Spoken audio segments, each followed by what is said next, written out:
President Cyril Ramaphosa is currently participating in a NAN movement summit in Kampala in Uganda.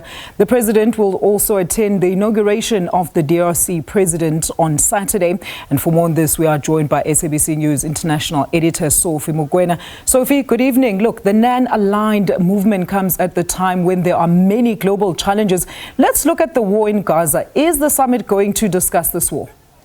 Well, as you pointed out, you heard there Leon saying that they did touch on this issue, and I think there was no way the non-aligned movement wouldn't have touched on the situation in the Middle East, because as you know that when it was launched in 1961, the intention was to ensure that during that challenging time of the Cold War, these countries took a decision that they wouldn't want to be seen as aligning themselves with any of the superpowers, and therefore now you have a situation where the superpowers have taken sides with Israel, and I think they will ask a question where to from here, particularly at the time where one member country, South Africa in particular, has approached the International Court of Justice asking the court to intervene to come up with provisional measures to ensure that Israel doesn't continue with bombardment. On the other hand, we have countries, some of them are members of the non-aligned movement, and they are also members of the G77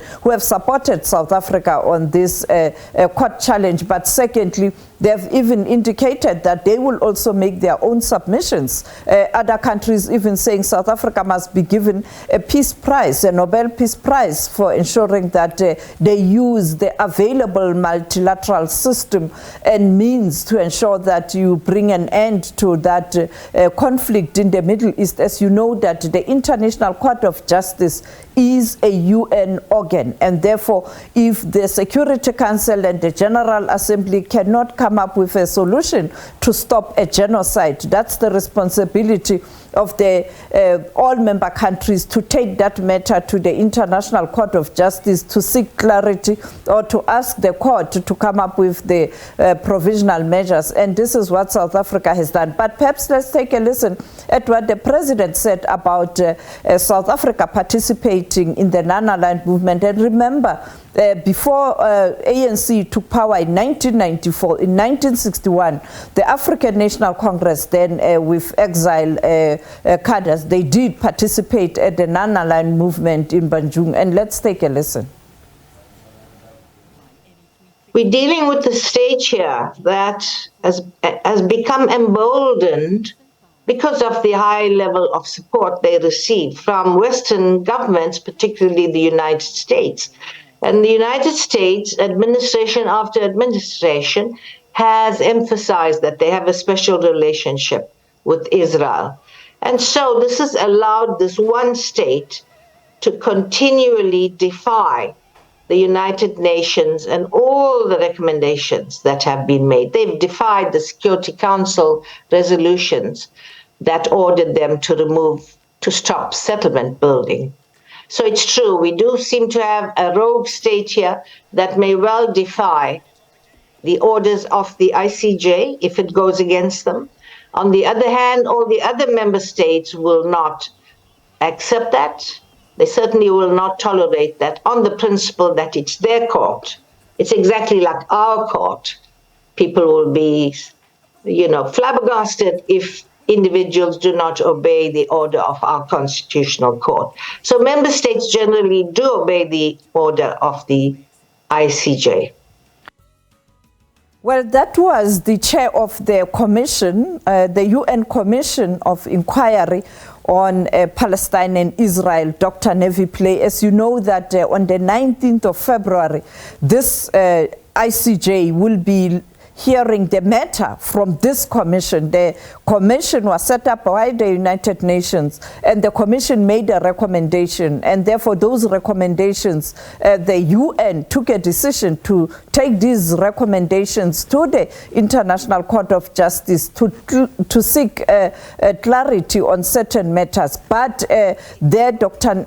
Nevi Pillay talking about, when I asked her earlier on about whether Israel will comply, should the ruling be against Israel. But let's go back to the president. Let's hear what President Ramaphosa had to say about the participation of South Africa at the non-aligned movement, including this matter of the Middle East that he touched on when he was addressing his counterparts. We put forward a message of continuing with multilateralism and calling for the reform of the United Nations and insisting that disputes, global disputes or regional disputes, should be resolved through negotiations. And we specifically mentioned the troubles that are unfolding in the Middle East, and particularly in Gaza, where genocide is being perpetrated, and we referred to the case that we have referred to the International Court of Justice.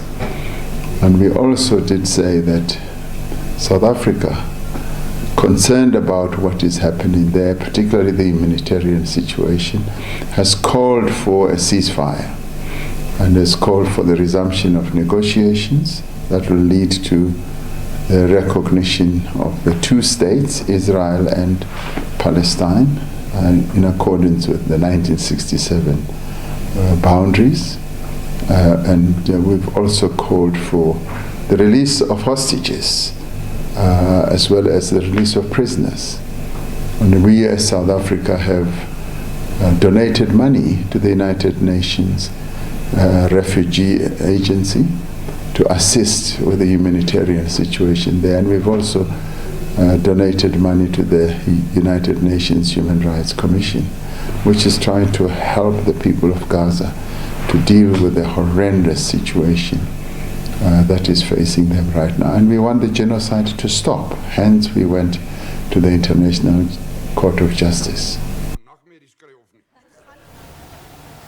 Yes, and Sophie, they're still in East Africa tomorrow. We know that the country will see an inauguration of President-elect Felix Tshisekedi. It looks like there is tension in that country. What are we likely to see East African leaders showing their displeasure after Tshisekedi criticized the regional organization? We've heard that, as our reporters indicated earlier on, that opposition leaders have called for protests to actually disrupt the inauguration tomorrow.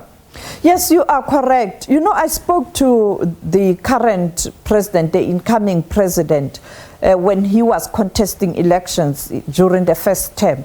He had promised to bring peace in the DRC, and he went as far as trying to reach out to countries that were fighting with the DRC. And also he even decided to join the East Africa community. So now, all of a sudden, there's this fallout. He expelled the troops from East Africa. He is fighting with Rwanda.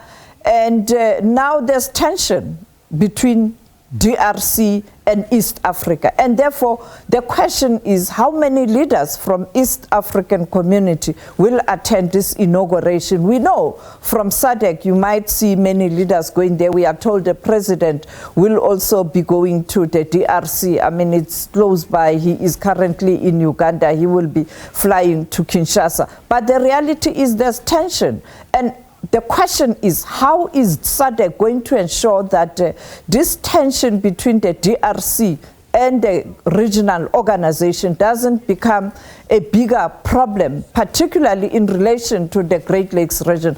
This is the man who said when he gets to power, if they elect him, he is going to fight. He's going to war with Rwanda. I mean, a leader declaring war on another country. So the question is, how will SADC handle this matter, particularly South Africa? You know that after East Africa left the soldiers left the DRC, we expect the UN troops also to leave DRC by April. Therefore, security is a challenge. We know that SADC has deployed its troops, South Africa leading the charge. But the reality is, now people are criticizing South Africa, saying that South Africa is condoning what Tshisekedi is doing. And that will be a voice from the region as well, because I think the role of SADC should be to ensure that that East Africa community is part of a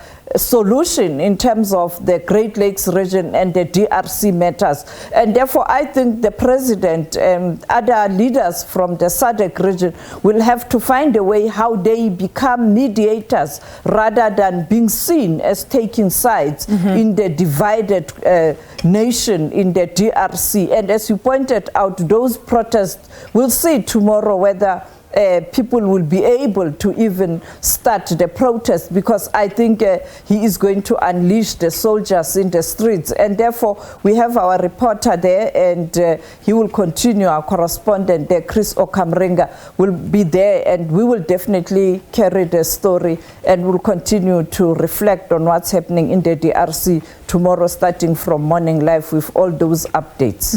Thank you so much to SABC News International Editor there, Sophie Mokoena, with an update on the current happenings out in the DRC.